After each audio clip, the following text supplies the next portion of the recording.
Coucou tout le monde, je suis très heureuse de vous retrouver aujourd'hui pour un nouveau tuto pour ma DT Gris Mini Création. Et oui, elle revient Nadège en force avec ses super et magnifiques planches de tampons pour Noël. Et on retrouve ces super jolis dessins tout ronds, tout kiki, comme j'aime énormément.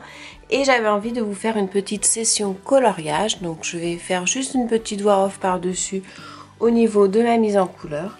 C'est vraiment pour partager avec vous la colorisation. Je vais utiliser les crayons Luminance de Caran d'Ache ainsi que les Dare With Light Fast de Dare With. Et tout simplement, voilà, une petite session coloriage avec un petit fond musical, juste pour le plaisir de partager avec vous. Allez, on y va! Alors, on commence. Comme je vous disais, je vais faire en fait une base avec mes crayons Luminance. Donc c'est vrai que c'est la première fois que vraiment que je l'ai testé sur une mise en couleur générale comme celle-ci. Donc ce sont des crayons qui sont super agréables à utiliser. Ils sont un petit peu gras mais pas trop. Et il y a une petite finition un petit peu craie, franchement, que j'aime beaucoup. Il y a plein de possibilités. Donc ce que j'ai fait, c'est que j'ai fait ma base avec le Luminance et je permute avec les crayons Dare With Light Fast qui eux sont très gras par rapport aux autres. Et donc ça me permet vraiment de réussir très facilement un dégradé au niveau du rouge de mon petit Père Noël qui est vraiment trop kiki.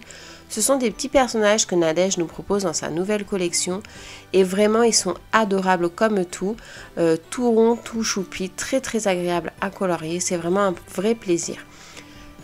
Donc là pareil, j'ai fait ma base en fait avec les crayons Luminance au niveau du gris et j'ai pris un gris un petit peu plus foncé pour pouvoir faire les rainures de la barbe ainsi que des cheveux et je permute vraiment avec l'un et l'autre comme crayon. C'est vrai que quand je fais la mise en couleur, j'aime bien utiliser en général deux gammes de crayons de couleur car tous les crayons de couleur ne se ressemblent pas et apportent chacun vraiment une petite particularité à la colorisation.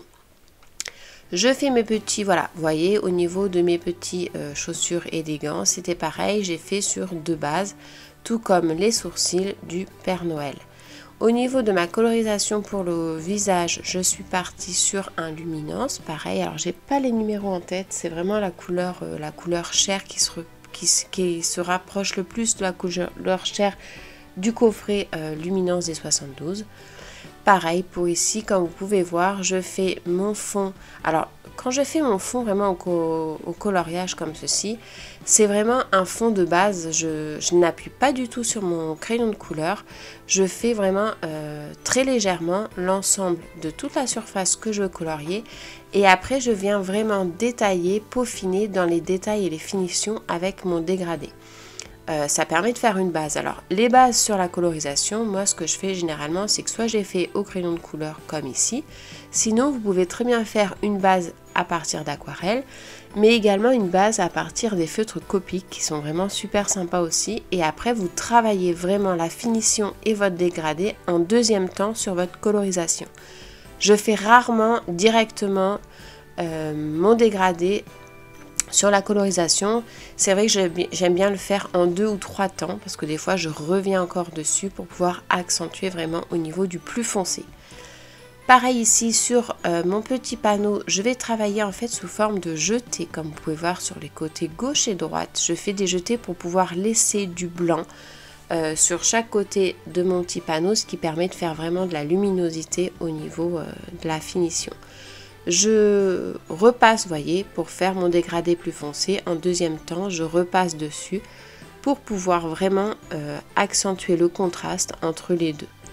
Pour le côté neige, je pars toujours sur un ton gris. C'est vrai que, alors après, vous pouvez aussi le travailler avec du nouveau. J'aime bien travailler avec le nouveau, le gel un petit peu pailleté. Mais pareil, je fais une base au gris clair. Je reprends un gris un petit peu plus foncé, donc un gris moyen, pour pouvoir faire tout mon côté plus foncé, pour pouvoir faire mon dégradé. Et ensuite, je continue avec un gris plus foncé. Pour notre petite canne à sucre, pareil, vous voyez, je fais vraiment une base en premier temps et je fais en deuxième temps mon dégradé un peu plus foncé. Je change de crayon pour pouvoir avoir le côté beaucoup plus gras du Dare With Light Fast, mais vous pouvez vraiment le faire aussi si vous n'avez qu'une seule gamme de crayons de couleur. Tout sera au niveau de la gestion, de la façon dont vous appuyez dessus ou pas.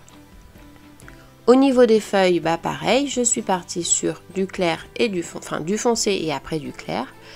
Au niveau du petit personnage, pareil, je fais mon fond vraiment succinctement, je réfléchis pas, je vais pas dire que je m'applique pas, mais c'est vraiment du coloriage de base, mais vraiment très léger, pour qu'après, vous voyez, je reprends une autre couleur un peu plus foncée et je fais mon côté plus foncé pour accentuer mon dégradé.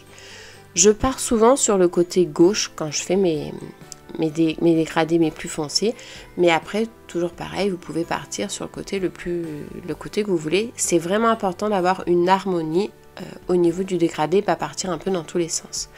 Là j'ai pris un Dare With Lie Fast dans les tons un petit peu cannelle pour fondre entre le fond que j'avais fait et le côté plus foncé du deuxième teint. Donc en fait cette colorisation elle a été faite en 3 teints, et 3 teints, 3 couleurs différentes. Et ça permet d'avoir vraiment un joli dégradé très facilement et vraiment uniforme.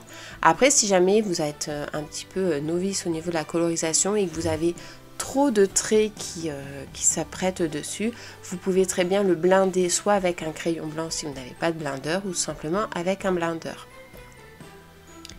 Ici voilà, avec le petit nœud. Donc là je contraste vraiment pour le pain d'épices avec des couleurs très flashy, donc du jaune, du vert et un petit peu de rose au niveau du dessus du personnage.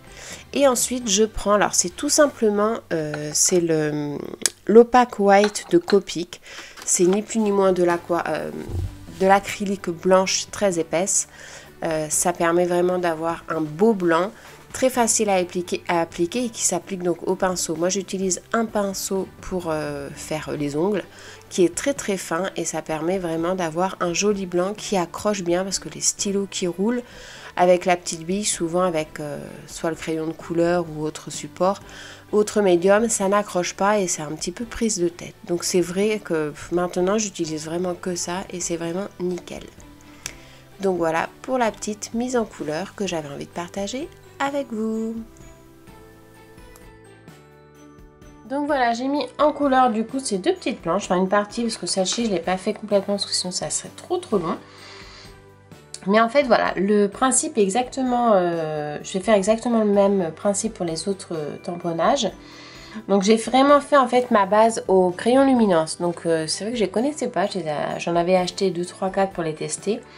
J'ai vraiment aimé cette texture qu'ils avaient. Du coup j'en ai pris un peu plus. Et donc voilà, j'ai fait le fond aux luminances. Et j'ai travaillé mon dégradé avec les Dare With, qui les Dare With sont beaucoup plus gras que les polychromos. Et du coup ça fait vraiment un mélange super sympa ensemble. Je trouve qu'ils se combinent super bien. Donc voilà, après j'ai mis un petit peu de taches blanches pour pouvoir accentuer mon relief et pour pouvoir accentuer du coup mon dégradé. Donc là je vais les détouer et je vais faire un marque-page. J'espère que si jamais mon petit tuto vous a plu, n'hésitez pas à liker, partager et commenter un petit commentaire. C'est toujours agréable de vous lire vos petits messages. Je vous fais à tous de gros bisous. Je vous dis à très bientôt pour des prochains tutos. Ciao!